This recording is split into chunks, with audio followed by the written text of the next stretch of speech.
Virginia Attorney General Ken Cuccinelli has to be the least savvy politician in America.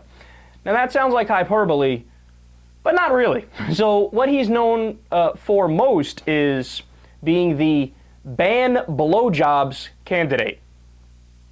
I'm not kidding. So what happened was in 2003, the Supreme Court ruled in Lawrence versus Texas that individual states cannot ban private consensual sex acts, right? I mean, only the most rational thing ever.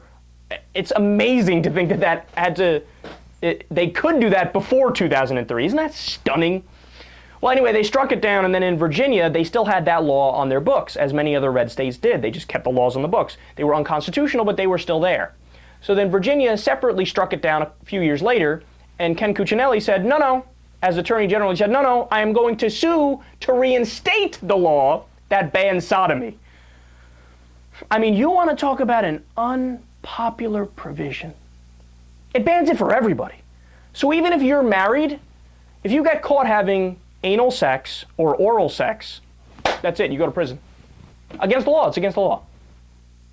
How insane is this man that this is what he chooses to do? This is how he chooses to spend taxpayer money and an incredible amount of time and resources. Unbelievable. So that's not the only thing he did that's ridiculous. There was a great story from about a month ago where at one event on one day he was saying, I'm totally against immigration reform, it's amnesty, I would never vote for it. And the next day in a debate, he's like, yeah, no, I'm totally open to, compromise on immigration, and I'd be willing to pass the bill that they're debating right now. This guy's incredible. He's the least savvy politician ever. And of course he took bribes. We talked about this before.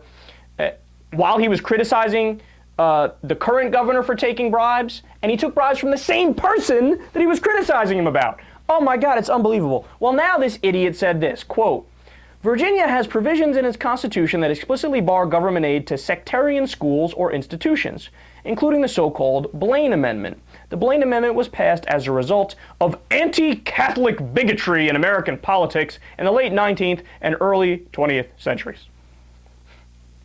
Anti-Catholic bigotry, that's so absurd, right? Any type of, Christian religion, to say that they're discriminated against, 76% of the population is Christian. But oh yeah, they're, the Hindus really have their boot on the neck of the Christians. Yeah, I don't know about you guys, but the Bhagavad Gita, can't get it out of the classroom. Again, they live in a fantasy world. But what does all that mean? Because I know there's some silly jargon in there, right? Or some, terms that not many people know. Well, what he's referring to is his hatred of Article 4, Section 16 of Virginia's Constitution. You know what that section is? Separation of church and state. Isn't that amazing? Like, he's openly saying, like, yeah, no, separation of church and state, against it. That's like one of the most brilliant things that our founders did, is they had the Establishment Clause that said, the state shall not establish a religion because they want it to be inclusive. The state has to be neutral on issues of religion. But he's saying, no, I don't believe in that. And he was actually arguing for public dollars going to private schools. Now, these private schools are notorious for not teaching a correct curriculum in multiple different areas for many different subjects, right? If you in public schools, for example, there's an actual curriculum that has to meet certain academic standards. Not the case in private schools. They could pretty much teach whatever they want. So they got creationism in, the science class, throwing intelligent design all over the place, teach a slant in history classes. We did one of these right-wing textbooks, talked about how Nixon got a raw deal. You're supposed to keep opinions out of history books. It's supposed to be as factual and objective as you could possibly make it. He says, no, I want tax dollars to go to those schools. That is as unconstitutional can get. But this guy's such an idiot, he doesn't even say, like, oh, if we strike down this, provision in the Virginia Constitution, we still have to worry about, the separation of church and state on a federal level. It appears as if he doesn't even know we have it on a federal level. Look, this is why we call these guys the American Taliban.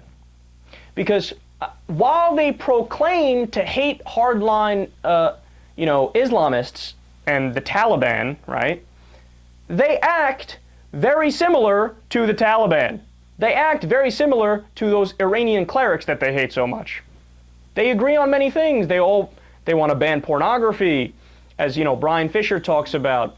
They want to change the Bill of Rights to be the Ten Commandments, as Mike Huckabee talks about, and as Rick Santorum has also alluded to in the past.